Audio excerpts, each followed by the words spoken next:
This is the Get Sellers Calling You marketing podcast for real estate agents, and I'm Beatty Carmichael. For simple-to-do, proven marketing strategies focused exclusively on finding sellers and getting more listings, visit our website at getsellerscallingyou.com. And now, let's begin our next session of Get Sellers Calling You.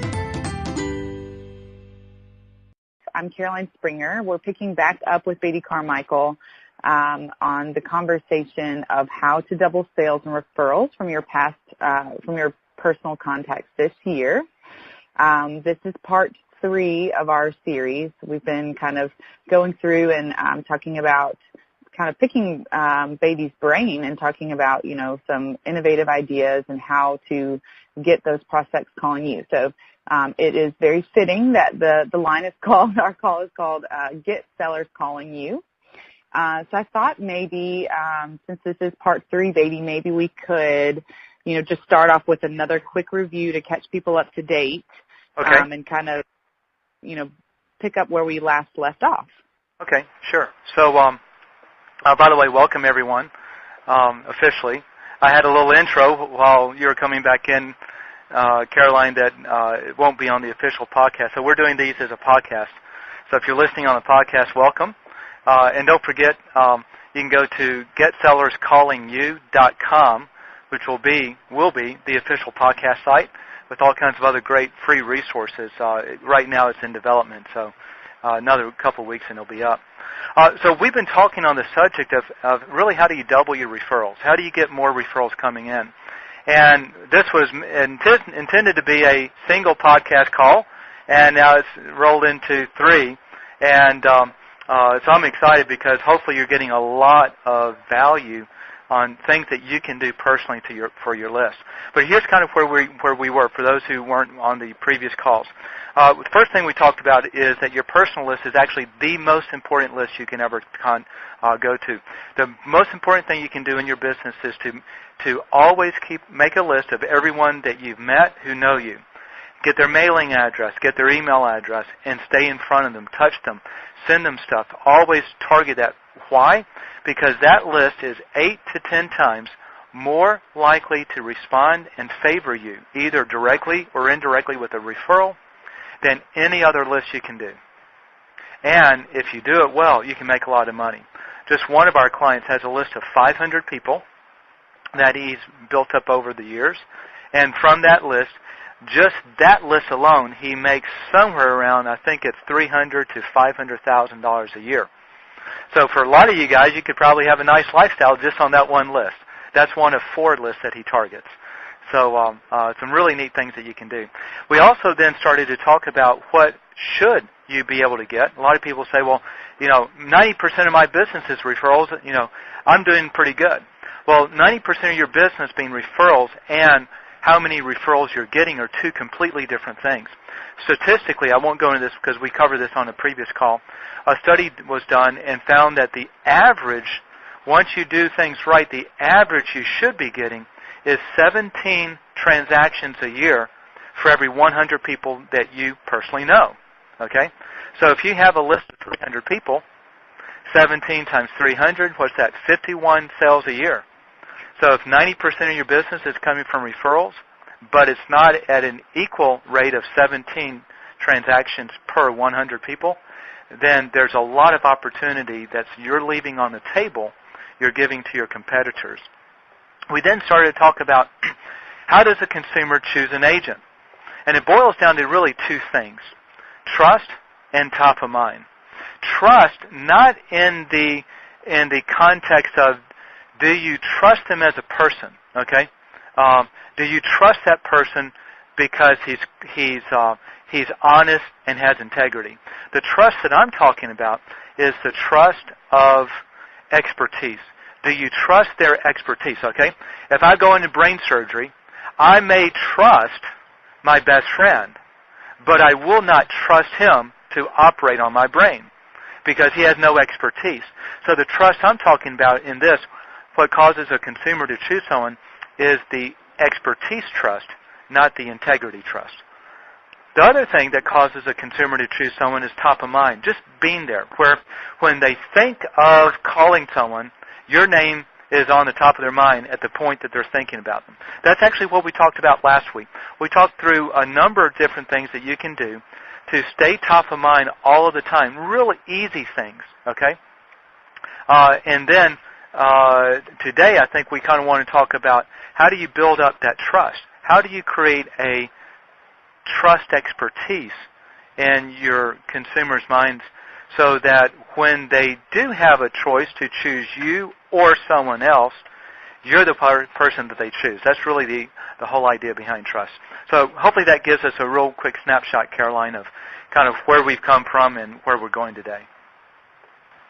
Yes, thank you so much. I think that was a great review and probably good reminders too, just based on, what we've talked through already.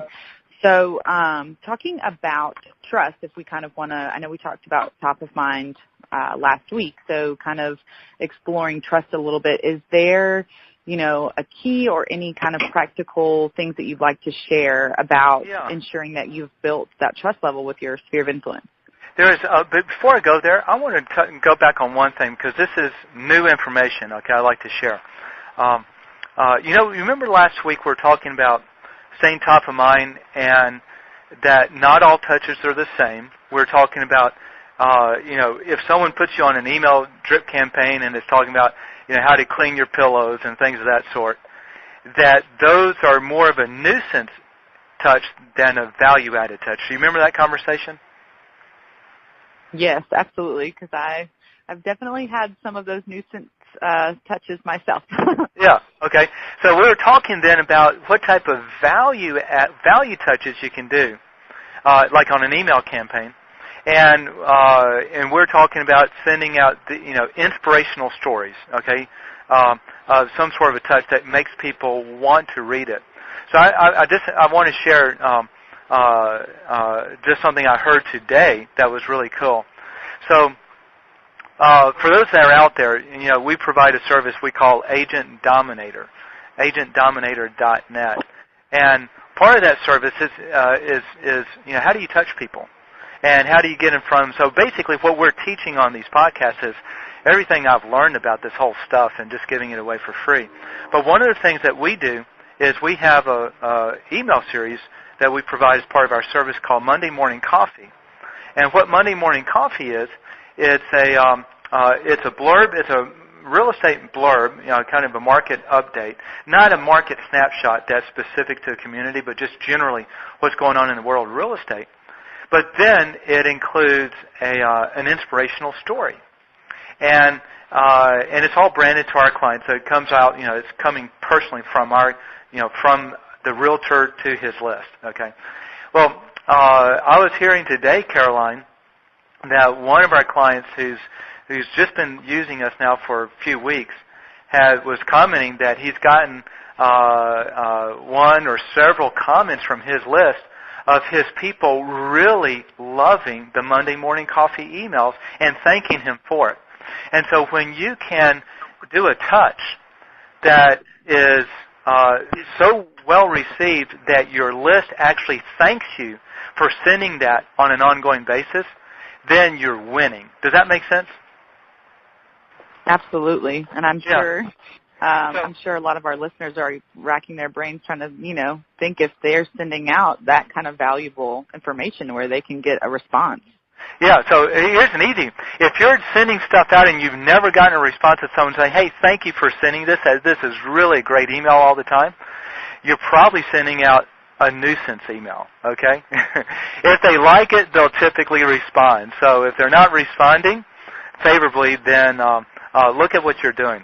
So I just had to share that because that came up just recently from what we talked about last week. So I think we got off track. Ask your question again. What were you asking earlier? Oh, no, that's okay. Thank you for sharing, too. That was great. Great to hear. Great information, too. But so I was just talking about kind of switching gears from top of mind with your sphere of influence to trust with your sphere of influence. I know last week we talked a lot about, some practical ways of, and just even advice and tips from you about how to, stay top of mind with your sphere of influence. So I didn't know if you had maybe some, just good advice about how to build that trust with your sphere of influence. I know that's something that is maybe, something that's hard to quantify. So if there were any, tips or tricks that you have, I think that would be great for everybody to hear. Yeah, tips, but not tricks, okay? So let's talk about some tips. Let me see if this makes sense. I think the first thing is quantify. What does it mean to be trustworthy? Okay, how do you establish trust? What is that trust in that homeowner's mind? So I think I asked you this earlier, but you trust your husband, Wes. Is that correct? Yes. Okay. You know where I'm going on this one. Okay, and let's say I'm a real estate agent. Okay, and let's say that I've been selling real estate for 20 years. I'm always in the top performers in terms of, and I'll quantify it with you, and you've even worked with me. You're my assistant, okay? So you're my real estate assistant. You've been with me for 10 years. You know everything I do. You know how hard I work. You know all the classes I take on negotiating, on how to market that property, on how to prep it. You know the level of detail I put into every single thing, all right? And you're quite confident of my expertise. Okay, you got the picture of where I am? Yes. Mm-hmm. Okay, now Wes goes out and he gets his real estate license, and and y'all want to sell your house, okay? Put the commission aside, okay, and just look at it from who's the better choice. If you're going to choose an agent based on your confidence that they can get you the most money and sell it in the least amount of the time with the least amount of hassles and the least opportunity of something screwing up and screwing up the sale, are you going to go with Wes or are you going to go with me? Well, I hesitate to say this just because it's my husband, but yes, I would absolutely go with you just because it makes, the most sense.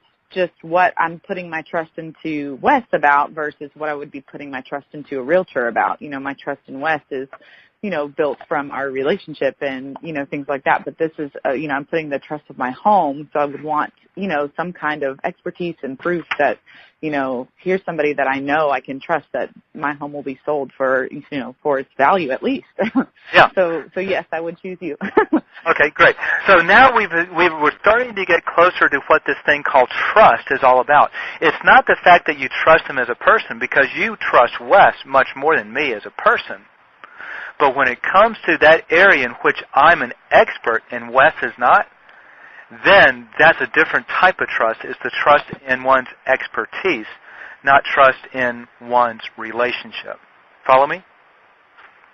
Right. That makes absolute sense. And I think that's a good learning, just for all of us, because I don't know that we quantify trust like that in our minds all the time. Most people don't. And the reason we're pushing the envelope with the results we do with our clients is real simply, most agents don't stop to think about it. And that's no criticism on them. Realtors are busy. They're wearing all kinds of hats. And most realtors, their skill set is not necessarily marketing. Okay, so what happens is in the realtor world, it's a bunch of follow the person in front of you. My sister-in-law, she's now had her license almost a year in real estate, and so I keep asking her, what are you doing?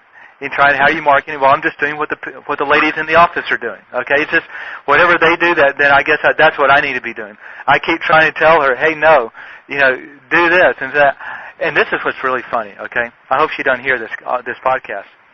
I've been telling her I will do everything for free.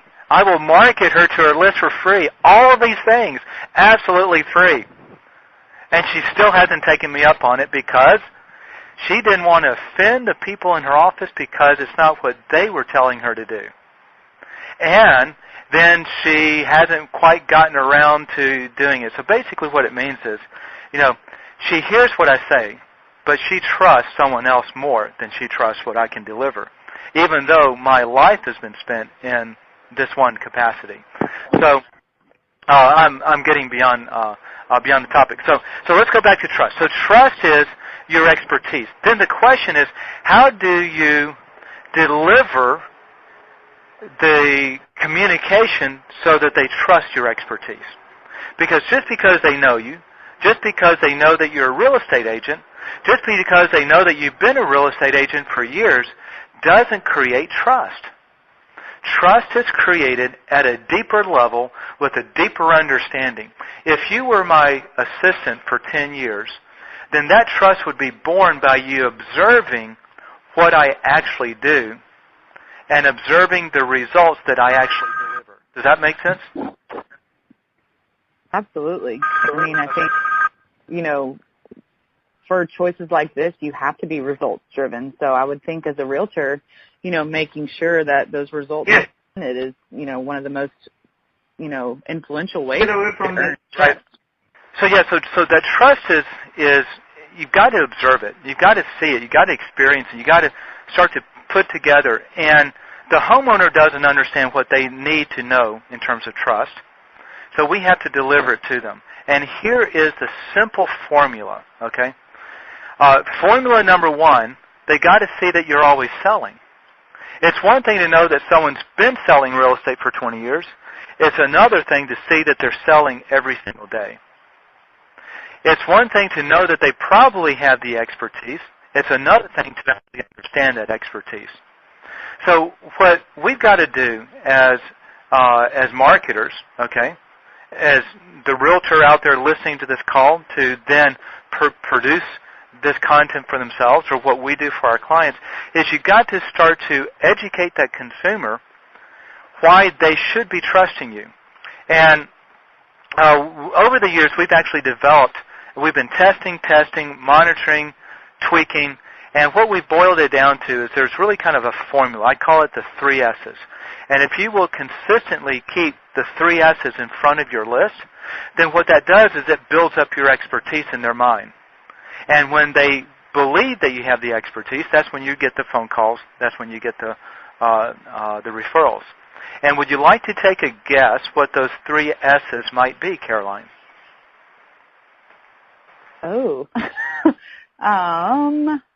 S. I don't know. I don't want to waste our time for me thinking. Why don't you just share them? Okay. All right, so the first thing is you show off your sales. One of the things I learned many years back when we started working with realtors is we were doing a geographic farming service for them, and I would always ask them, have you ever done any geographic farming? And they said yes, and I asked them what they did, and invariably it was mailing out postcards. And so then I'd ask them, I always like to ask, well, how were you? Was it successful? And most of them said it was not successful, but there are handfuls of people who said, yes, it was actually pretty successful for us. And in all cases, those that it was successful, the one thing they were doing is they were sending out Just Sold postcards consistently. Every single month, another Just Sold postcard. So the first S is you've got to show off the successes. And this is the thing that started to hit me. If those homeowners see that you're always selling, then they at least trust that you are always selling, and therefore, by default, they kind of trust that you know what you're doing. But if you're sending out Just Sold postcards, and 3 other agents are sending out Just Sold postcards, now you're all alike. Everyone's selling. And the challenge that we have with all this, I think we covered this earlier, is the perception of that consumer is all agents are the same.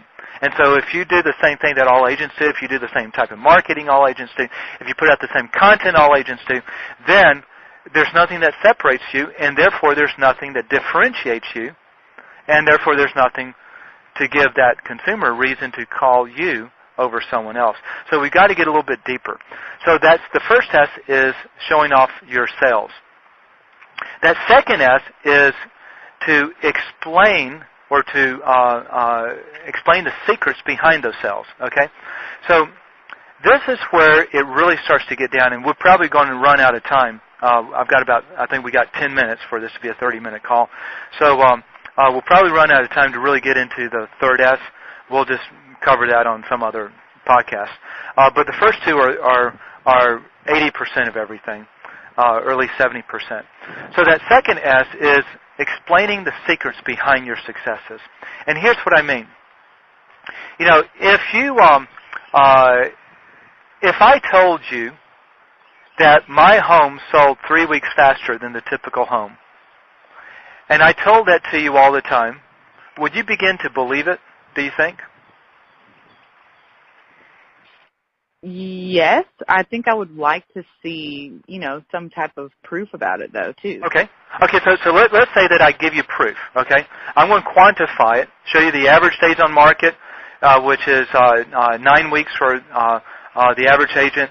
My average days on market is only 6 weeks. This is coming from the MLS. You can't deny the data.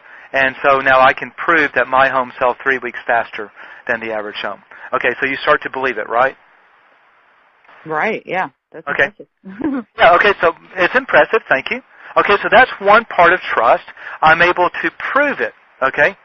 So if I can prove a claim, then you're going to believe that claim. But now let me ask you a question. Let's say that there's another agent who's also promoting that their home sells 3 weeks faster than the average. So now you got me and you got another agent. We make the same claims, and we have the same data to back up our claim because we're both good. So now you would put the two of us on equal footing, would you not?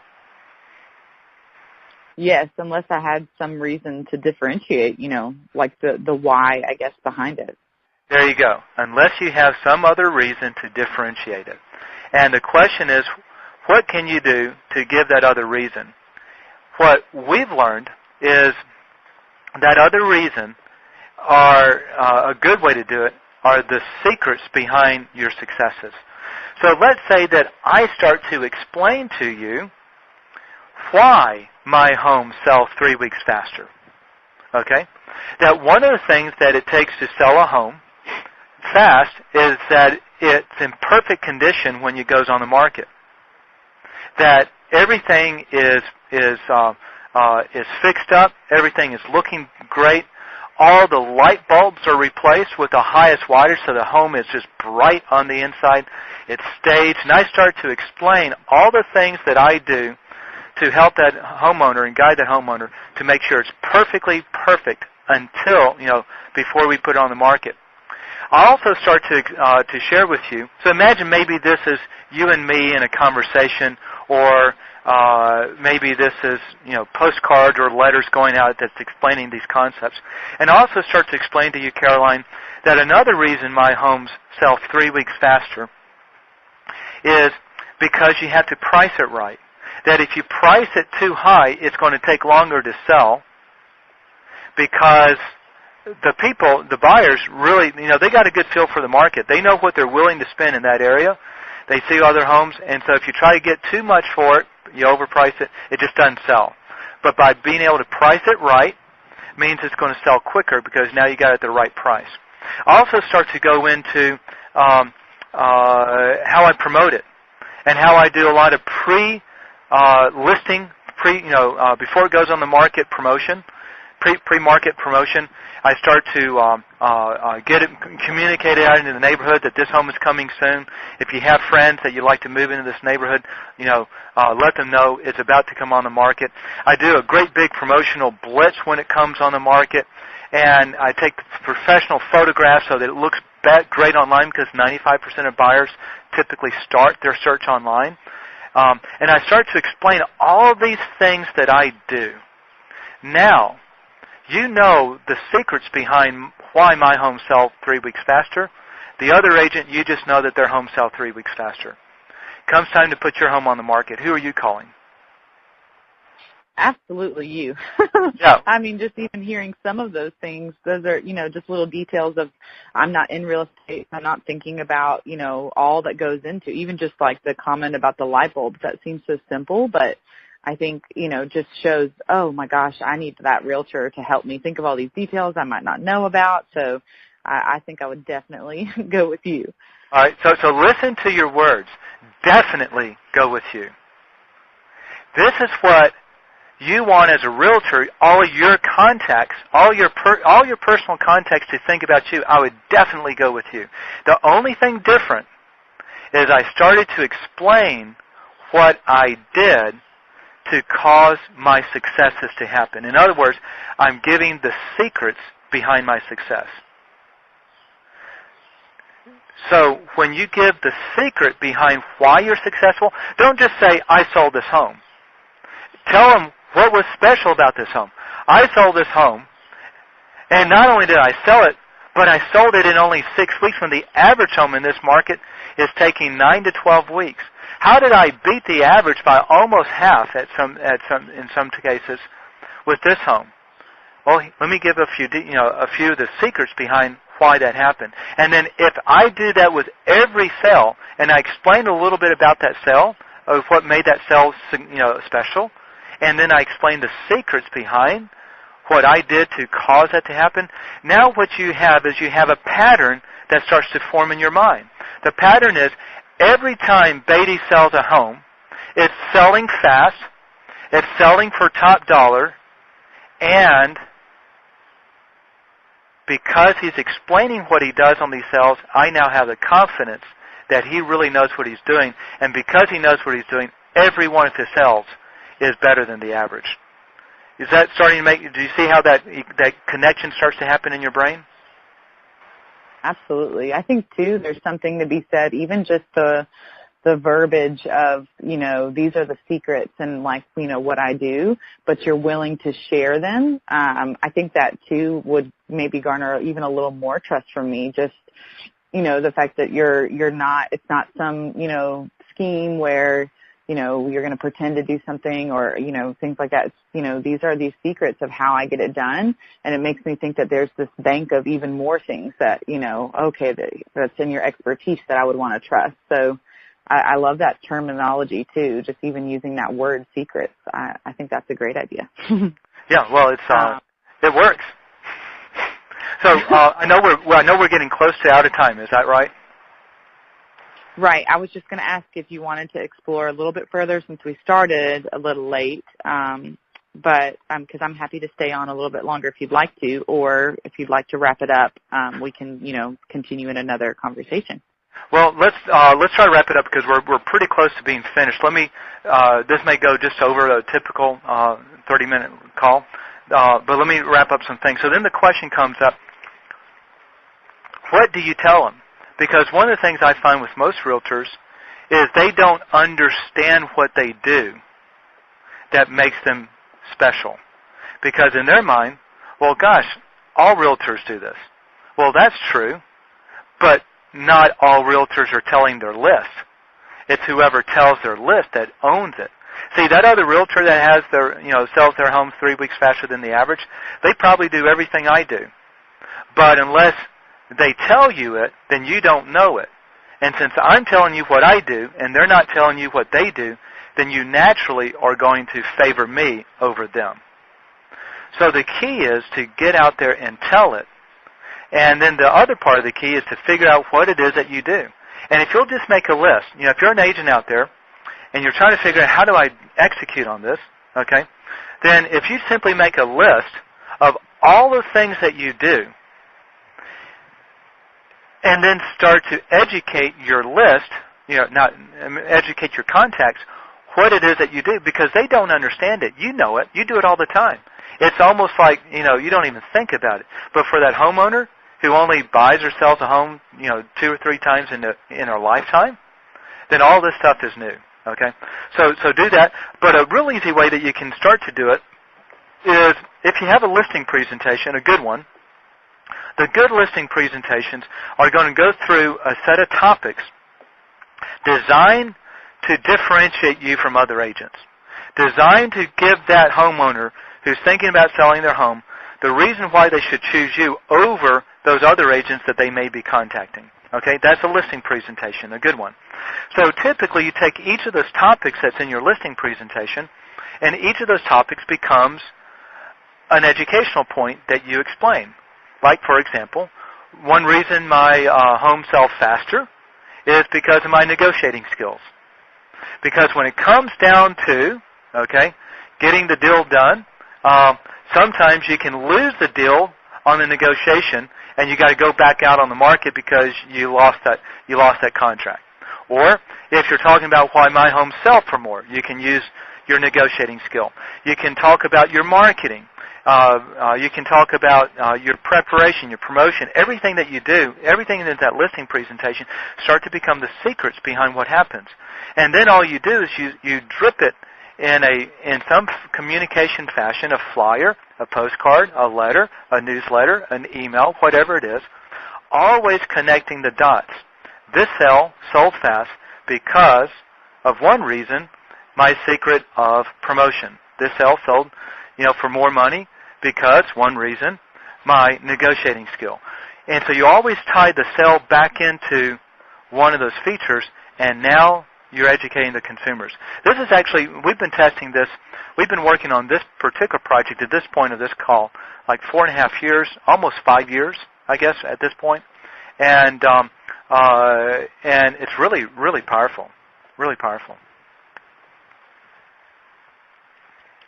Well, thank you so much for sharing and just continuing on into that, Beatty. I know, I think I've just been visualizing as you're talking about like what this would look like to receive those things in the mail, and even just trying to envision what my own reaction would be. And I feel confident that, if the realtors listening implemented these things, to their marketing, that they would definitely see, a pretty big response.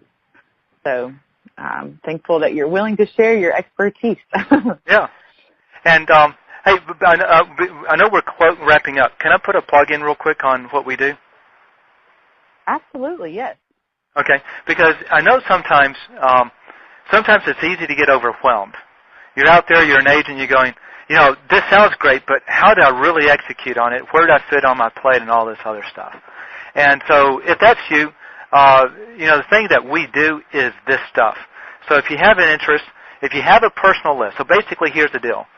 If you do at least $5 million a year in volume, and you have a personal list of contacts of at least 100 people, then check out what we do. You can go to agentdominator.net. Agentdominator.net. That's a service that we do, that we focus on helping people double and triple sales and referrals from their personal list, and we'd love to talk with you on that. But this stuff you can execute on yourself if you want to.